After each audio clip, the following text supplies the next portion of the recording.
नमस्कार दोस्तों, मैं ऋचा जैन आप सबका स्वागत करती हूँ आपके अपने चैनल हिंदी विद ऋचा में।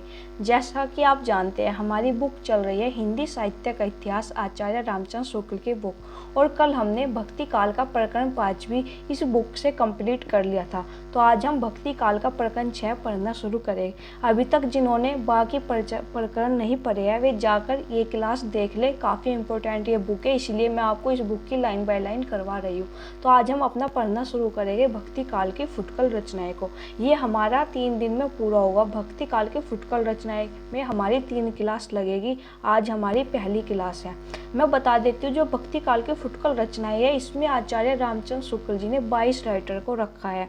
और जो इम्पोर्टेंट है, जिसकी हमको बिल्कुल लाइन बाय लाइन पढ़नी है और एग्जाम में पूछी भी लाइन बाय लाइन जाती है, वे 4 राइटर ऐसे हैं जो हमको बिल्कुल ही छोड़ने नहीं है।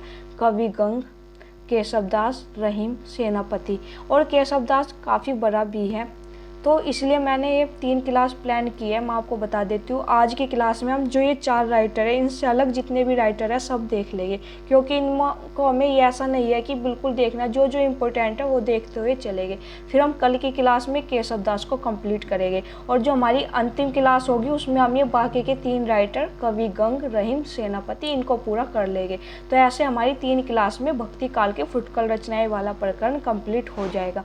तो आज हम अपना पढ़ना शुरू करेंगे। अपने सबसे पहले जो हमारे ये 4 राइटर से अलग राइटर है, यानी हमारे 18 राइटर जो है उनको हम आज कंप्लीट कर लेंगे।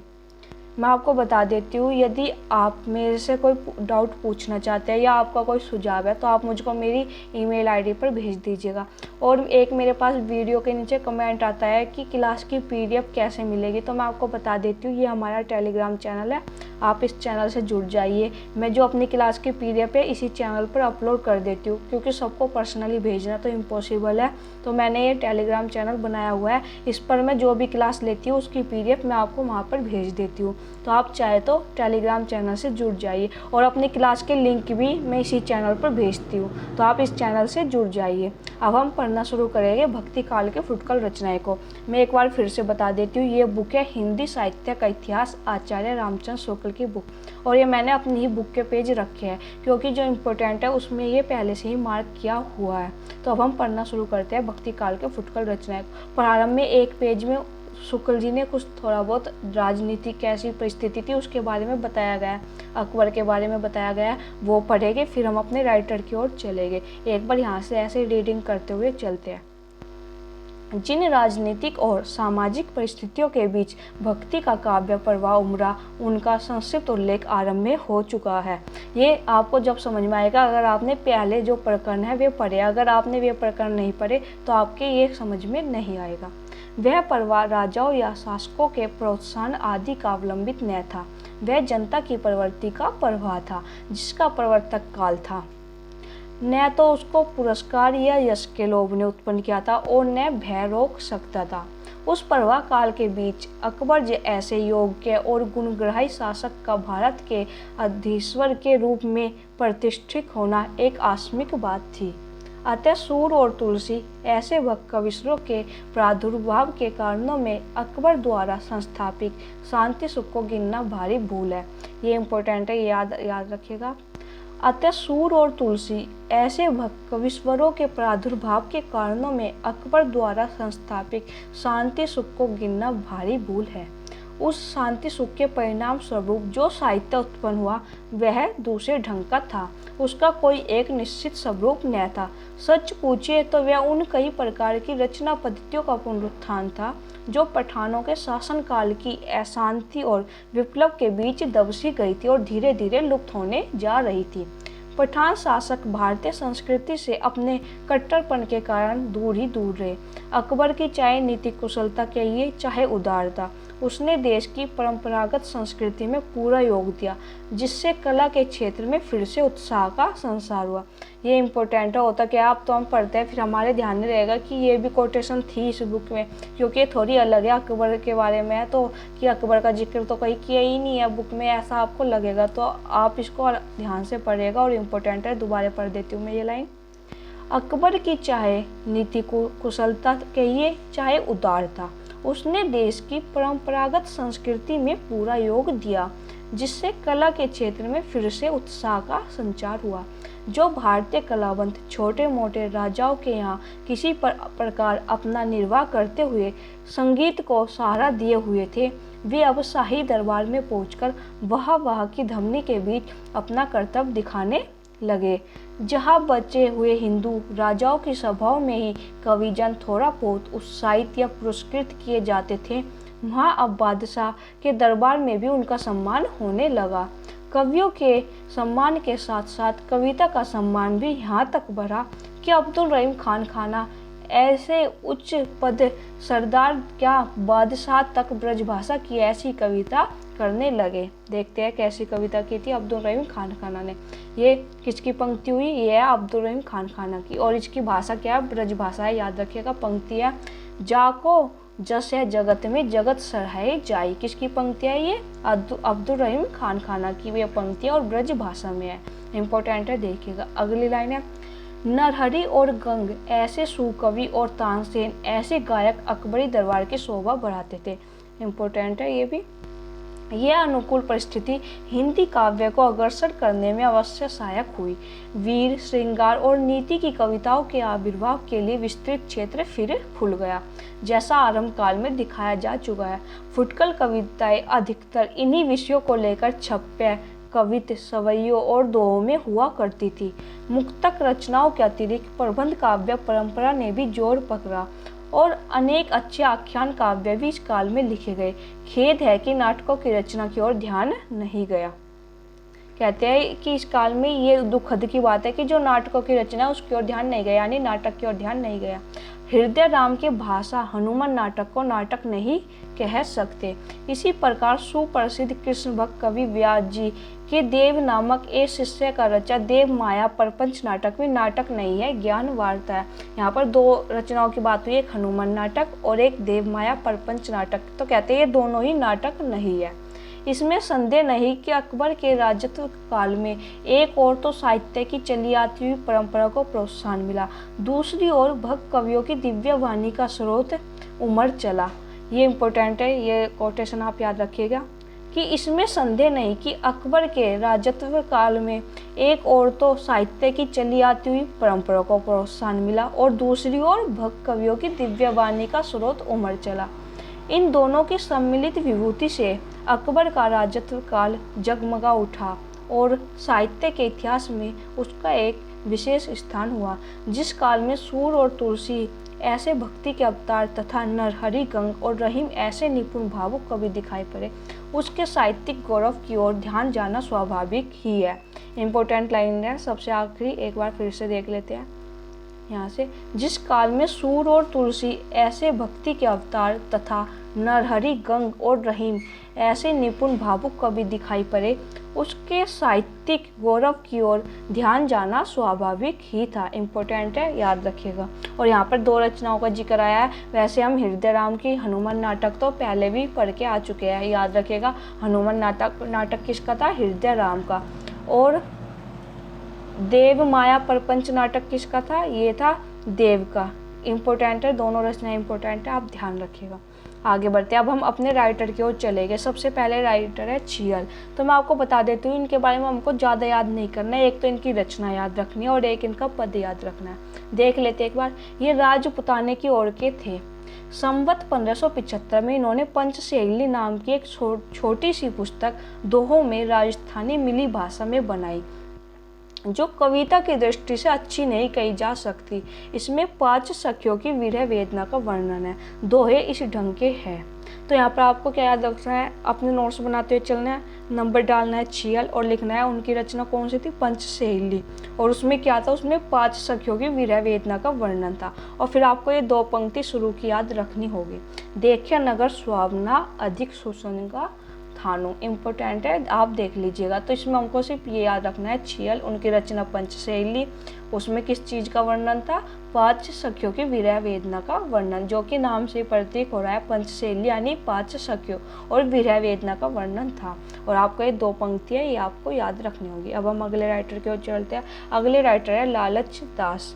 इनके बारे में पढ़ते हैं। ये राय बरेली के एक हलवाई थे। इन्होंने संवत 1585 में हरिचरित और संवत 1987 में भागवत दशम स्कंद भाषा नाम की एक पुस्तक अवधी मिली भाषा में बनाई। दशम स्कंद भाषा का उल्लेख हिंदुस्तानी के फ्रांसीसी विद्वान गारसा दे तासी ने किया और लिखा है कि उसका अनुवाद फ्रांसीसी भाषा में हुआ है। भागवत भाषा इस प्रकार की चौपाइयों में लिखी गई है। आपको याद रखना है लालच दास और उनकी लिखी रचना भागवत दशम स्कंद भाषा, और आपको एक ये पॉइंट देख लेना है। आगे बढ़ते हैं। आगे फिर अगले राइटर है कृपा राम। इनके बारे में हमने इनकी एक रचना है हितरंगिनी, हमने इनके बारे में काफ़ी पढ़ा भी है। देखते हैं, इनका कुछ वृत्तांत ज्ञात नहीं है। इन्होंने संवत 1598 में रस रीति पर हितरंगिनी नामक ग्रंथ दोहों में बनाया। पूछा भी जाता है जो हितरंगिनी ग्रंथ है ये किस प्रकार का है, तो याद रखिएगा रस रीति पर लिखा गया ये ग्रंथ है। रीति या लक्षण ग्रंथों में यह बहुत पुराना है। कवि ने कहा है कि कवियों ने बड़े छंदों के विस्तार में श्रृंगार रस का वर्णन किया है, पर मैंने सुगढ़ता के विचारों से दोहों में वर्णन किया। इसमें भी जो इम्पोर्टेंट है सिर्फ आपको याद रखना है, कृपाराम की रचना हितरंगिनी संवत 1598 में और रस रीति पर यह लिखा गया ग्रंथ है। यानी आपको एक तरह से पहली लाइन याद रखनी है। आगे बढ़ते हैं। मैंने आपको पहले कहा था जो आज हम राइटर पढ़ेंगे वे सभी इंपॉर्टेंट नहीं है, उनमें एक एक दो पॉइंट इंपॉर्टेंट है, मैं वो आपको बताती हुई चलूँगी। अब जो हमारे अगले जो राइटर है वे है महापात्र नरहरि बंदीवंश। तो इसमें क्या देखना है, एक तो इनको ये देखना है महापात्र की उपाधि इन्हें कहाँ पर मिली थी। इन्हें महापात्र की उपाधि जो है अकबर के दरबार से मिली थी। एक पॉइंट तो हमें ये याद रखना है और दूसरा पॉइंट हमें इनकी रचना याद रखनी है। इनके बनाए दो ग्रंथ परंपरा से प्रसिद्ध है, रुक्मणी मंगल और छप्पे नीति। मैं आपको बता देती हूँ रुक्मणी मंगल नंददास का भी ग्रंथ है और एक यहाँ पर दिखा रहे हैं महापात्र नरहरि बंदीजन। जब हमने कृष्ण भक्ति शाखा पढ़ी थी तो उसमें देखा था रुक्मणी मंगल नंददास का ग्रंथ था और एक इनका है। तो आप जहाँ पर रुक्मणी मंगल लिखा था ना तो वहाँ पर लिख लेना कि ये दोनों का ग्रंथ है, नंददास का भी और महापात्र नरहरि बंदीजन का भी। तो आप ऐसे फिर कंफ्यूज नहीं होगे।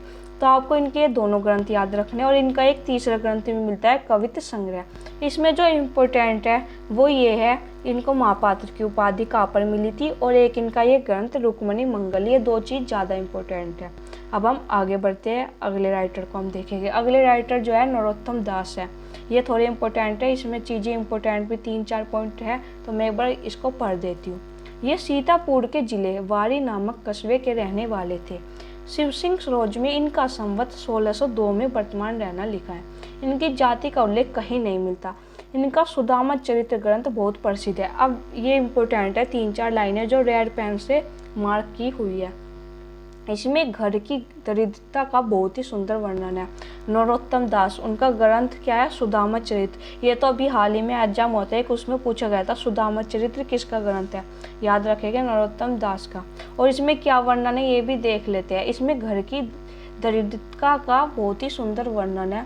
यद्यपि यह छोटा है तथापि इसकी रचना बहुत ही सरस और हृदय ग्राहिणी है और कवि की भावुकता का परिचय देता है। भाषा भी बहुत ही परिमार्जित और व्यवस्थित है। बहुतेरे कवियों के समान भर्ती के शब्द और वाक्य इसमें नहीं है। इम्पोर्टेंट है, जो यहाँ पर इम्पोर्टेंट है नरोत्तम दास का वो यहाँ से लेकर यहाँ पर इम्पोर्टेंट है। कुछ लोगों के अनुसार इन्होंने इसी प्रकार का एक और खंड काव्य ध्रुव चरित्र भी लिखा है पर वह कहीं देखने में नहीं आया, कोई इम्पोर्टेंट नहीं है। फिर इसका जो ये इम्पोर्टेंट है ये पद इम्पोर्टेंट है। ये किस रचना का है, ये सुदामा चरित्र का ही है। सुदामा चरित्र का यह सवैया बहुत लोगों के मुँह से सुनाई पड़ता है। शीश पगा न जगह तन पे प्रभु जाने को आई बसे के ही ग्रामा, इम्पोर्टेंट है। उसके बाद फिर जो अगला सवैया है ये भी इम्पोर्टेंट है। तो आपको ये दोनों सवैये नोट कर लेने हैं, इनकी रचना सुदामा चरित्र नोट कर लेनी है और सुदामा चरित्र में क्या वर्णन था वो नोट कर लेना है। आगे बढ़ते हैं अब हम अगले राइटर को देखेगा। अगले है आलम। इनके बारे में भी जो इम्पोर्टेंट है वो ये है इनकी रचना। इनकी रचना कौन सी थी, माधवानल काम कंदला, इम्पोर्टेंट थी, याद रखिएगा। और ये प्रेम कहानी थी, 2 चौपाई में लिखी गई। 5 चौपाइयों पर एक दोहा सोठा है। अब आपको इसमें जो याद रखना है सिर्फ आलम की रचना माधवानल काम कंदला याद रखनी है और प्रेम कहानी है 2 चौपाई में लिखी गई है।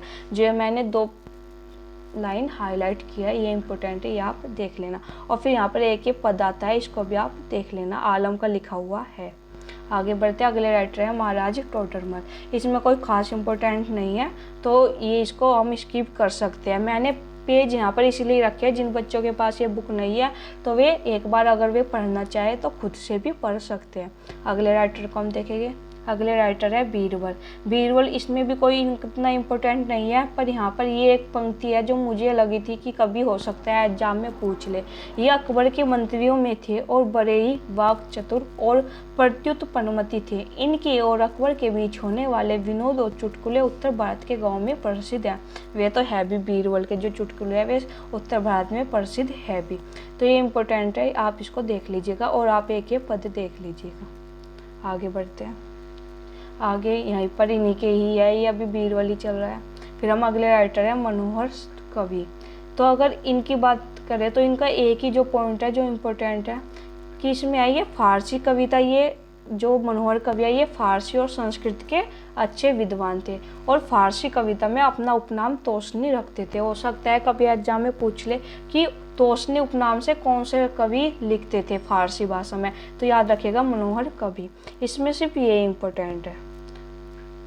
आगे है बलभद्र मिश्र। इसमें हमें जो सबसे इम्पोर्टेंट बात याद रखनी है वो ये रखनी है कि ये जो केशव दास है उनके बड़े भाई है। इनको हम पढ़ लेते हैं। ये ओरछा के स्नातक ब्राह्मण पंडित काशीनाथ के पुत्र और प्रसिद्ध कवि केशव दास के बड़े भाई थे।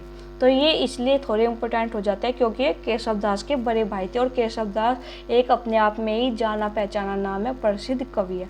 इनका जन्म काल संवत 1600 के लगभग माना जाता है। इनका नक्श श्रृंगार का एक प्रसिद्ध ग्रंथ है, इम्पोर्टेंट है, देखिएगा, जिसमें इन्होंने नायिका के अंगों का वर्णन उपमा उत्प्रेक्षा संदेह आदि अलंकारों के प्रचुर विद्वान द्वारा किया है।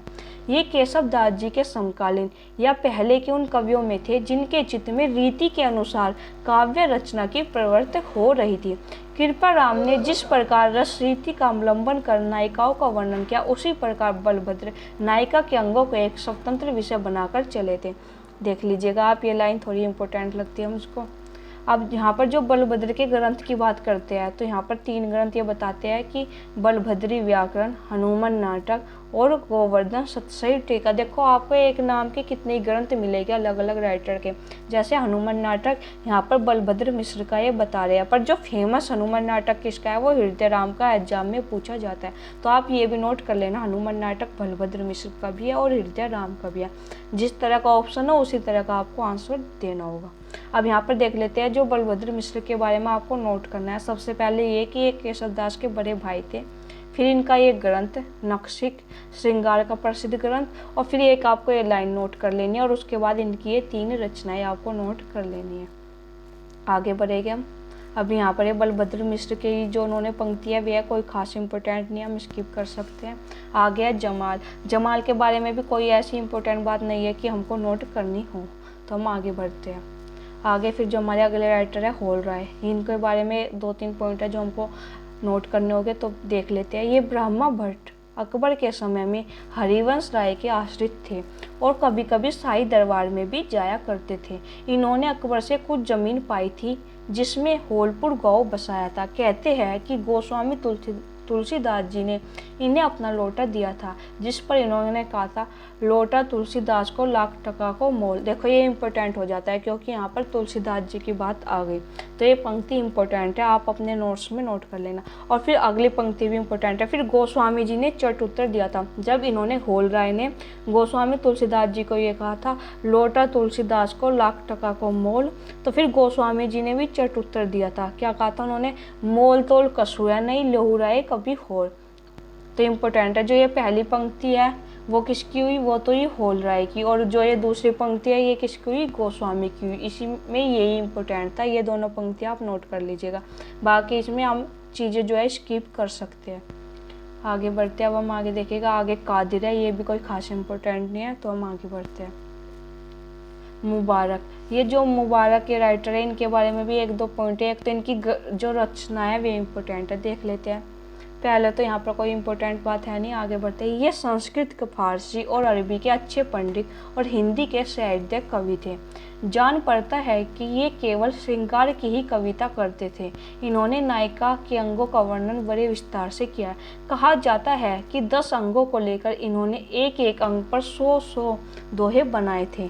इनका प्राप्त ग्रंथ अलग शतक और तिलशतक उन्हीं के अंतर्गत है।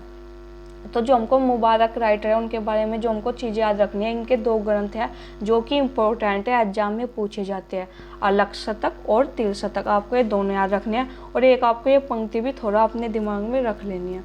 और इसमें कोई ख़ास इम्पोर्टेंट नहीं है, पेज रखा है, आप एक बार खुद से भी रीड कर लेना। आ गया बनारसी दास, इनके बारे में पढ़ेंगे। इनके बारे में तो हमने इनका नाम भी काफ़ी सुना है, क्योंकि जो पहली आत्मकथा पाई जाती है वो इन्हीं की पाई जाती है। ये जौनपुर के रहने वाले एक जैन जोड़ी थे जो आमेर में भी रहा करते थे। इनके पिता का नाम खरकसेन था। ये संवत 1643 में उत्पन्न हुए थे। इन्होंने संवत 1698 तक का अपना जीवन व्रत आद्य कथानक नामक ग्रंथ में दिया है।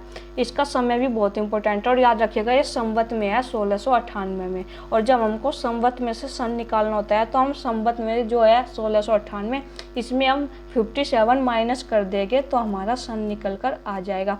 तो इम्पोर्टेंट है, मत भूलिएगा। ये रचना है आद्य कथानक पूछा जाता है। ये किसका ग्रंथ है? बनारसी दास का। कब लिखा गया? संवत 1698 में। पुराने हिंदी साहित्य में यही एक आत्मचरित्र मिलता है, इससे इसका महत्व बहुत अधिक बढ़ जाता है। इम्पोर्टेंट है, याद रखिएगा। इस ग्रंथ से पता चलता है कि युवावस्था में इनका आचरण अच्छा नहीं था और इन्हें कुछ रोग भी हो गया था, पर पीछे ये संभल गए। ये पहले श्रृंगार रस की कविता किया करते थे और पीछे ज्ञान हो जाने पर इन्होंने वे सब कविताएं गोमती नदी में फेंक दी और ज्ञानोपदेश पूर्ण कविताएं करने लगे। कुछ उपदेश इनके ब्रजभाषा गद्य में भी हैं। इन्होंने जैन धर्म संबंधी अनेक पुस्तकों के सारांश हिंदी में किए हैं। अब तक इनकी बनाई इतनी पुस्तकों का पता चला है। बनारसी विलास, नाटक समासार, ये भी इम्पोर्टेंट है। नाटक समासार ये भी एग्जाम में पूछा गया।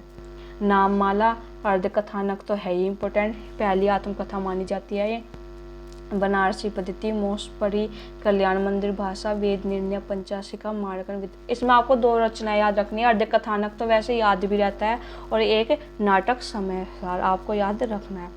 आगे बढ़ते आगे देखिएगा, यहाँ पर भी उन्हीं का ही है, बनारसी दास का ही, इसको हम स्किप कर सकते हैं। अगले राइटर है पूकर कवि। इनका भी जो वो है ग्रंथ है उसके बारे में ही इम्पोर्टेंट है, देख लेते हैं। एक तो इनको याद रखना है, ये जागीर के समय में वर्तमान थे। इस पूकर कवि का बहुत पूछा जाता है, किसके समय में वर्तमान थे, किसके समय में नहीं, तो कंफ्यूज मत होना, याद रखना जागीर के समय में वर्तमान थे। कहते हैं कि जागीर ने किसी बात पर इन्हें आगरा में कैद कर लिया था। मई कारागार में इन्होंने रस रतन नामक ग्रंथ संवत 1683 में लिखा, जिस पर प्रसन्न होकर बाद में इन्हें कारागार से मुक्त कर दिया। पूछा जाता है इनका जो ग्रंथ है रस रतन, उसका समय और किसका है, तो याद रखिएगा जो रस रतन ग्रंथ है पूकर कवि का है और संवत 1683 समय है। इस ग्रंथ में रंभावती और सूरसेन की प्रेम कथा कई छंदों में, जिनमें मुख्य दोहा और चौपाइयाँ प्रबंध काव्य की साहित्यिक पद्धति पर लिखी गई। इम्पोर्टेंट है, इसका जो नायक नायिका है वे भी याद रखिएगा, रंभावती और सूरसेन, कंफ्यूज नहीं होना, इम्पोर्टेंट है, याद रखिएगा। आगे बढ़ते हैं। कल्पित कथा लेकर प्रबंध काव्य रचने की प्रथा पुराने हिंदी कवियों में बहुत कम पाई जाती है। जायसी आदि सूफी शाखा के कवियों ने ही इस प्रकार की पुस्तकें लिखी है और उनकी परिपाटी बिल्कुल भारतीय नहीं थी। इस दृष्टि से रस रतन को हिंदी साहित्य में एक विशेष स्थान देना चाहिए। यहाँ पर जो इम्पोर्टेंट था वो मैंने आपको पढ़ा दिया, आप खुद से भी एक बार रीड कर लेना। आगे बढ़ते हैं, हम आगे देखेंगे। यहाँ पर है अब अगले राइटर सुंदर। इनके बारे में सिर्फ ये याद रखना है, इनकी एक रचना है सुंदर श्रृंगार और कैसा ग्रंथ है, नायिका भेद ग्रंथ है। और इनकी 2 पुस्तकें और मिलती है, सिंहासन 32 और 12 मासा, जो कि एग्जाम में कभी पूछी तो नहीं गई, पर फिर भी मैंने आपको बता दी, हो सके तो ध्यान रखना। अब हम अगले राइटर को देखते हैं जो कि हमारे आज के अंतिम राइटर भी है लालचंद। इनके बारे में भी जो हमको याद रखना है वो इनका ग्रंथ है पद्मिनी चरित्र और कैसा ग्रंथ है, ये एक प्रबंध काव्य है। लालचंद या लस्योदय, इनके 2 नाम है, कोई सही एग्जाम में पूछा जा सकता है। इनका ग्रंथ क्या है, पद्मिनी चरित्र और प्रबंध काव्य। देखो यहाँ पर जो मैंने राइटर इम्पोर्टेंट नहीं थे, मतलब जिनके बारे में बहुत कम चीज़ें इम्पोर्टेंट थी, किसी की रचना हो गई या किसी रचना की विषय वस्तु हो गई या कोई पंक्ति हो गई, तो इसलिए मैंने आज आपको ये राइटर करवाए। कल को हम जब केशव दास पढ़ेंगे तो वो हमको लाइन बाय लाइन पढ़ना होगा। साथ ही मैं आपके प्रीवियस ईयर पेपर भी रखूँगी जो केशव दास के इस बुक में से लाइन टू लाइन आए हैं। 2021 में भी आए थे, 20 में भी आए, हमेशा आते ही है केशव दास से। तो आज मैंने जो इम्पोर्टेंट नहीं था, जिसकी बहुत ही कम चीज़ें इम्पोर्टेंट थी, इसलिए मैंने आपको लाइन बाय लाइन नहीं पढ़ाई। तो कल को हम जो केशव दास है वो लाइन बाय लाइन पढ़ेंगे। आज मैंने जो इम्पोर्टेंट नहीं था, जिनकी कुछ चीज़ें इम्पोर्टेंट थी, वो आपको करवाती है। अगर आपको मेरी क्लास पसंद आई तो लाइक, सब्सक्राइब, शेयर कीजिएगा। साथ ही आपका कोई डाउट है तो आप मुझको मेरी ईमेल आईडी पर भेज दीजिएगा या वीडियो में ही नीचे कमेंट कर देना। और एक बात और है, क्योंकि देखो मैं ये बुक पढ़ा रही हूँ तो इसमें काफ़ी मेहनत तो लगती है। अगर आपको ये बुक पढ़नी है तो मुझको कमेंट कर कर ज़रूर बताएं, क्योंकि होता क्या है, मैं आपको पढ़ा दूँगी और आपकी मान लो रुचि नहीं है, क्योंकि मुझे पता है बुक पढ़ने के लिए बहुत धैर्य चाहिए होता है। हमको आदत है कि कोई हमको हमारे नोट्स दे दे और हम भी पेपर में रट के चले जाएं और हमारा ये कंप्लीट हो जाए, पर ऐसे नहीं होता। तो अगर आपको वीडियो पसंद आ रही है तो आप कमेंट कर कर ज़रूर बताएं और साथ ही मेरे चैनल को सब्सक्राइब करें। धन्यवाद।